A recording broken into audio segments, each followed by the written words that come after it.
जैन बच्चों, इस समय आप लोग महामना इंस्टीट्यूट के यूट्यूब चैनल से जुड़े हुए हैं और इस चैनल में मैं आप सबका स्वागत करता हूं।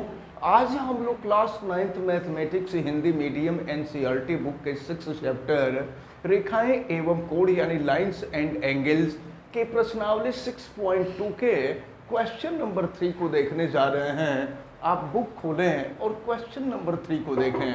क्वेश्चन नंबर 3 में दिया हुआ है आकृति 6.30। ये जो फिगर में आप आकृति देख रहे हैं यही आकृति 6.30 है। यदि AB parallel to CD, AB CD के समांतर है। फिगर में देखिएगा AB CD के समांतर है और EF परपेंडिकुलर, EF ये चिन्ह होता है परपेंडिकुलर का, EF परपेंडिकुलर टू CD। तो जब परपेंडिकुलर देखिए EF परपेंडिकुलर टू CD, तो जब परपेंडिकुलर होता है तो यहाँ पर 90 अंश का कोण बनता है। और याद रखे रहिए, अगर यहाँ पर 90 अंश का कोण बनेगा तो चूंकि AB जो है CD के समांतर है तो यहाँ पर भी 90 अंश का कोण बनेगा और यहाँ पर भी 90 अंश का कोण बनेगा। और अगर यहाँ हम पूरा कोण देखेंगे तो ये पूरा कोण भी 90 अंश का हो जाएगा। फिलहाल आगे बढ़ते हैं और दिया हुआ है angle GED। GED is equal to 126 degree. देखिए GED यानी ये पूरा एंगल यहाँ से यहाँ तक, ये पूरा एंगल जो है 126 डिग्री का दिया हुआ है। तो एंगल AGE और एंगल GEF, एंगल GEF और एंगल FGE, इन तीनों एंगल को हम लोगों को ज्ञात कर रहा है। चलिए देखते हैं, एक काम करते हैं हम लोग। सबसे पहले देखें कि यह एंगल GEF कितने का होगा। देखिए यह पूरा कोण आपको दिया हुआ है 126 डिग्री। तो angle GED is equal to 126 degree. तो देखिए ये है GED, तो उसमें यह एंगल 90 डिग्री का है, ये 90 डिग्री अब प्लस यह एंगल हो जाएगा GEF, ये एंगल तो प्लस हो गया एंगल GEF और ये हो जाएगा 126 डिग्री। तो अब अगर यहाँ से एंगल GEF की वैल्यू हम निकालते हैं तो ये 126 डिग्री माइनस हो जाएगा 90 डिग्री। तो 126 में से 90 को माइनस करेंगे तो ये हो जाएगा 36 डिग्री। यानी देखें ये जो एंगल है यह एंगल 36 डिग्री हो गया।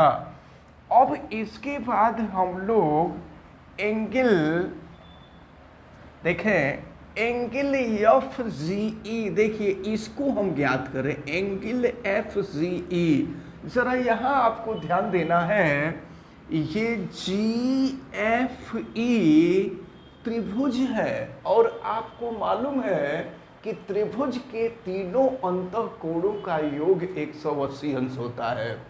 कोई भी त्रिभुज होगा ना तो त्रिभुज के तीनों कोणों को हम जोड़ देंगे तो तीनों कोणों का योग जो होता है वो 180 अंश के इक्वल होता है।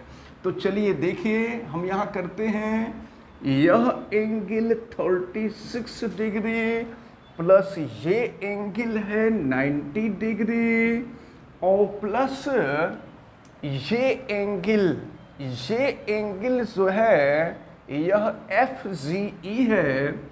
एंगल FGE और इज इक्वल टू हो जाएगा 180 डिग्री। त्रिभुज के तीनों अंतःकोणों का योग 180 अंश होता है। अब देखिए 90 और 36 हम जोड़ दें तो ये 126 डिग्री हो जाएगा और प्लस हो जाएगा angle F G E is equal to 180 degree.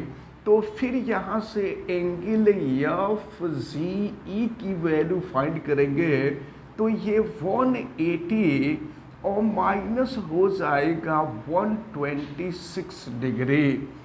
तो फिर जो है अगर 180 में से 126 को आप घटा दें तो ये 54 डिग्री हो जाएगा। ठीक है, ये 54 डिग्री हो जाएगा। तो ये एंगल आपसे पूछा जा रहा था 54 डिग्री हो गया। अब देखिए ज़रा, अब अगर हम इस एंगल को ज्ञात करना चाहते हैं, एंगल ए जी ई को ज्ञात करना चाहते हैं, तो आपको मालूम है कि यह सरल रेखा है और सरल रेखा है तो सरल रेखीय कोण जो होता है वह 180 अंश का होता है।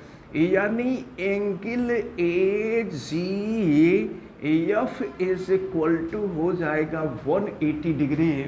यहाँ आप लिख सकते हैं रैखिक कोण, यह रैखिक कोण है।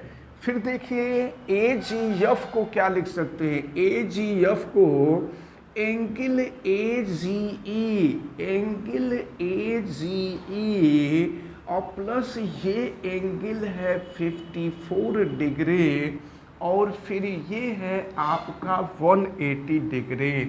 तो चले देखें, यहाँ से एंगल ए जी ई की वैल्यू निकालेंगे तो 180 माइनस 54 डिग्री हो जाएगा और इस प्रकार यहाँ से angle A G E is equal to 180 में से 54 को माइनस कर देंगे तो 126 डिग्री हो जाएगा। तो देखें यही एंगल का मान पूछा जा रहा था। अब हम यहाँ पर आंसर लिख सकते हैं। एंगल ए जी ई पहले पूछा जा रहा था तो angle A G E is equal to 126 degree, ये 126 डिग्री है।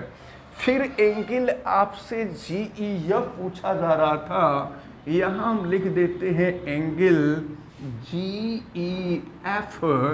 तो एंगल जी ई एफ की वैल्यू हम निकाले हैं, ये 36 डिग्री है।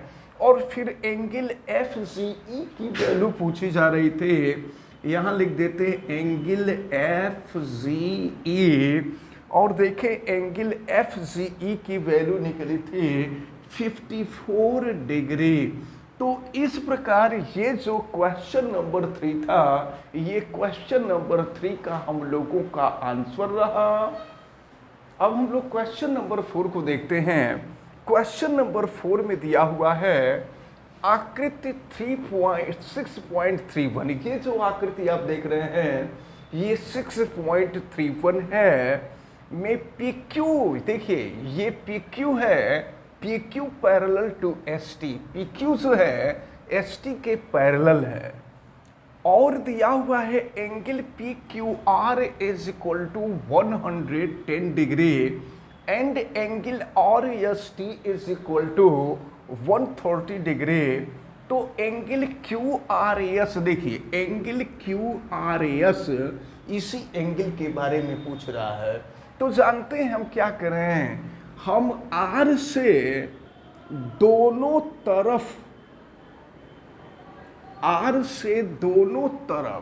हम एक ऐसी रेखा खींचते हैं जो ST के भी समांतर है और PQ के भी समांतर है। अब जरा देखिए, तो अब ये हो जाएगी तिर्यक रेखा और आपको पता है कि दो समांतर रेखाओं को अगर कोई तिर्यक रेखा काट रही हो तो तिर्यक रेखा के एक ही तरफ के अंतःकोणों का योग 180 अंश होता है।